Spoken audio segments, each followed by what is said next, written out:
menilai putusan Pengadilan Agama Kota Malang dan Pengadilan Tinggi Agama Surabaya terkait hak asuh anak menyalahi aturan. Seorang ibu di Kota Malang terus berupaya mencari keadilan dengan melayangkan permohonan kasasi ke Mahkamah Agung. Bersama kuasa hukumnya, mereka berharap Mahkamah Agung dapat membatalkan putusan Pengadilan Agama Kota Malang dan Pengadilan Tinggi Agama Surabaya. Putusan Pengadilan Agama Kota Malang dan Pengadilan Tinggi Agama Surabaya yang memberikan hak asuh anak pada suami, Diana Malayanti, seorang ibu asal Blimbing, Kota Malang, terus berupaya mencari keadilan untuk mendapatkan hak asuh anaknya. Ia bersama kuasa hukumnya, Sumardan, melayangkan permohonan kasasi kepada Mahkamah Agung.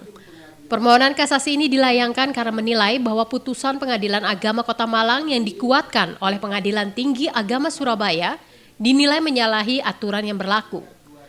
Sumardan, kuasa hukum Diana Malayanti, mengatakan bahwa permohonan kasasi ke Mahkamah Agung sudah dilayangkan pada 30 November 2023 lalu dan memori kasasi sudah diserahkan pada tanggal 13 Desember. Kuasa hukumnya berharap dengan kasasi yang diajukan, nantinya Ketua Mahkamah Agung dapat membatalkan putusan Pengadilan Agama Kota Malang dan Pengadilan Tinggi Agama Surabaya. Sumardan menilai bahwa putusan dari Pengadilan Agama Kota Malang dan Pengadilan Tinggi Agama Surabaya cacat hukum dan melanggar undang-undang karena kasus yang sama tidak diputus untuk kedua kali, serta saksi yang dihadirkan saat persidangan tidak sesuai atau dilarang.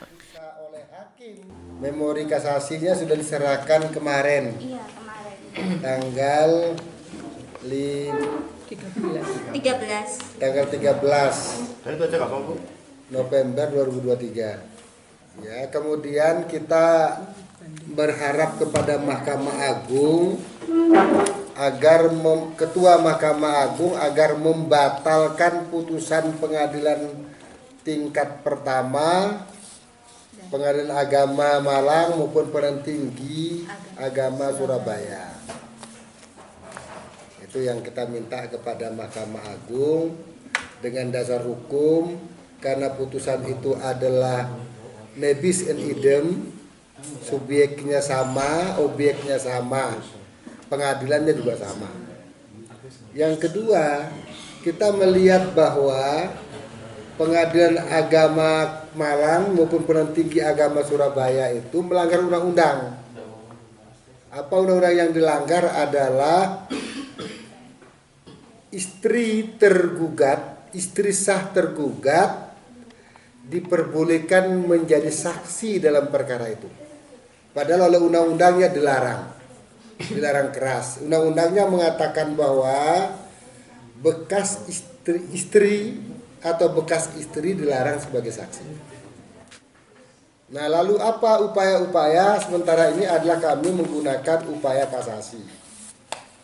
Kasasi adalah meminta agar dibatalkan keputusan baik Pengadilan Agama Malang maupun Pengadilan Tinggi Agama Surabaya. Karena itu kita mengatakan bahwa tadi hakim melanggar hukum, atau istilah undang-undang kasasi itu hakim melanggar undang-undang atas suatu keputusannya. Yang kedua, itu juga melanggar undang-undang juga, nebis in idem itu. Nebis in idem juga diatur oleh undang-undang. Misalnya diatur di pasal 1917 Perdata. Suatu perkara tidak dapat diperiksa untuk kedua kalinya. Ini nebis in idem. Diatur lagi oleh Peraturan Mahkamah Agung, Surat Edaran Mahkamah Agung nomor 3 2002 tentang penanganan perkara berkaitan dengan asas nebis in idem. Ya. Banyak yang diatur tentang jurisprudensi atau putusan-putusan Mahkamah Agung itu. Simon Alfredo melaporkan.